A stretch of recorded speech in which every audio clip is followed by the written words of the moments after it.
Now, interestingly, sociologically, they're closer to us than they are to chimpanzees. Yeah. Chimpanzees may be a group of 100. Ants, you have millions living together, and they have an economy, they have warfare, they have battlefield medicine, they have trade, they have funerals, they have all these things. Okay, so it's possible that species are intellectual, it's possible that species have morality, but the Quran and Islam does say human beings are exceptional. Yeah. Is there a problem that you have with that? So I would then ask, so we say humans are exceptional.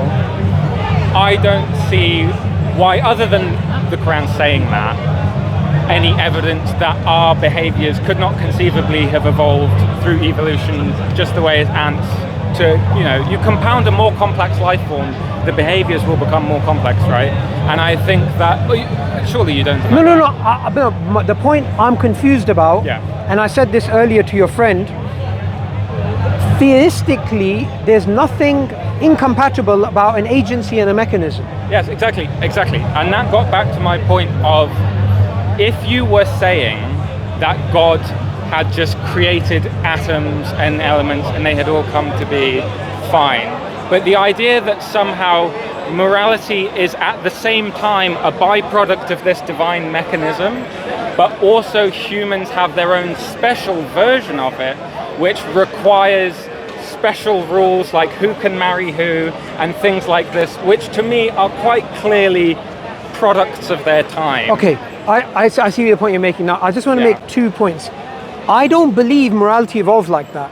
I don't. Okay, I don't. Okay. And that's the point that I was meaning. The point I was making is that there is nothing incoherent about believing there is morality in other species and humans, and there's nothing incoherent about someone believing in God and believing morality evolved. However, I don't believe morality evolved. Okay, and this is why I've been drilling down to these different. Now we've come to the wire. Yeah. Exactly. Yeah. So, if we strip it back to the most basic thing of do not kill, do you believe that, abstracting any of this out, for an organism to kill its own kind is evolutionarily disadvantageous for that species? Yep. Yeah? Right.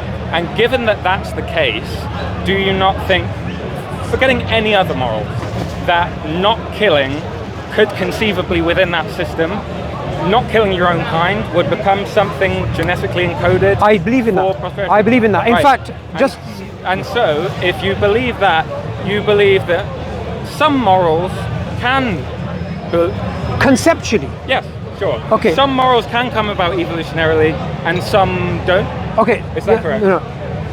I don't believe morality came through that evolutionary process. Yeah. But I don't deny what you're saying, that it can be explained hypothetically using that. But I just want to ask you something. Yeah.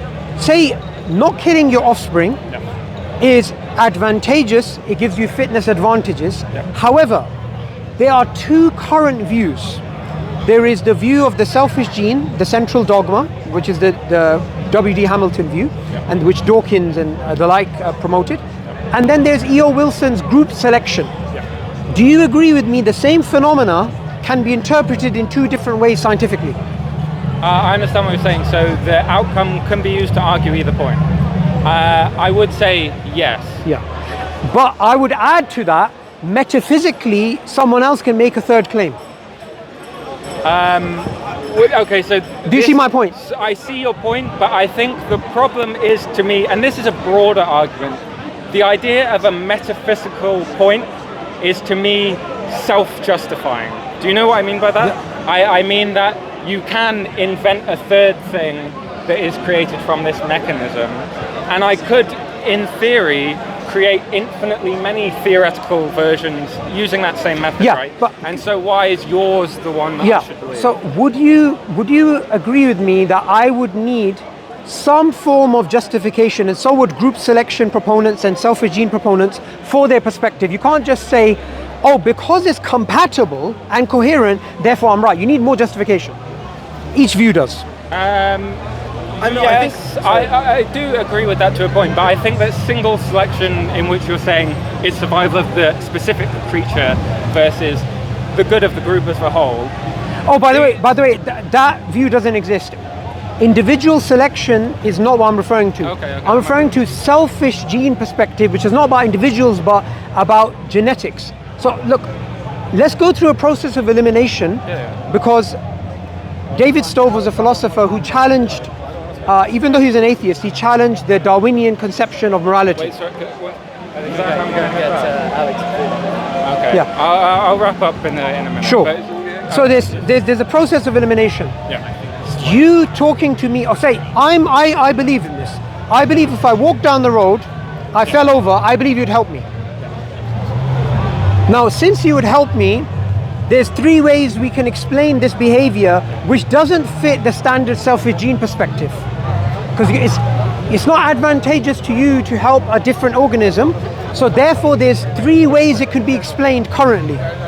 There's kin selection theory, reciprocal altruism theory, and the expanding circle theory. Okay? Kin selection says you're helping me because you're my kin and you're helping your genes to survive. That's not true in this case. Reciprocal altruism theory is you're helping me because eventually I may help you, but I don't think that's why you're helping me. The third is the expanding circle thesis, which Peter Singer's been pushing out, which is natural selection was there to help your kin, and they were closest to you, so over time you have an expanding circle and this type of thing. If I can show that these 3 views are insufficient for that piece of data, then I can make an argument for why morality is better explained by my metaphysical worldview than by a naturalism. Now that is what I thoroughly disagree with. Okay. I think the idea. But do you see it's a justified view? Whether you agree it's justified. Sorry. Do you agree it's there's a justification being attempted? Oh, sure. There is a justification being attempted. I think it's a quite flimsy justification. Okay. Why? Because how many? If we take, and this comes back to my point of your specific brand of this, I could, in the same vein as you, posit infinitely many variants of a similar thing explaining it, right? And just because those don't explain it doesn't mean that the one that I've just posited does. I agree with you. And to me personally, when you talk about helping someone up, I think compounding intelligence of an organism, social environment and learning are all huge factors in that, which I don't think will really so look, consider them. to get to the point, I don't disagree with you, but that's not the argument I was making. Right. The argument I was not making was this, and this is wrong, therefore the 4th is correct. I need to make the argument this, and this is wrong, and this has another reason for why it's justified. This.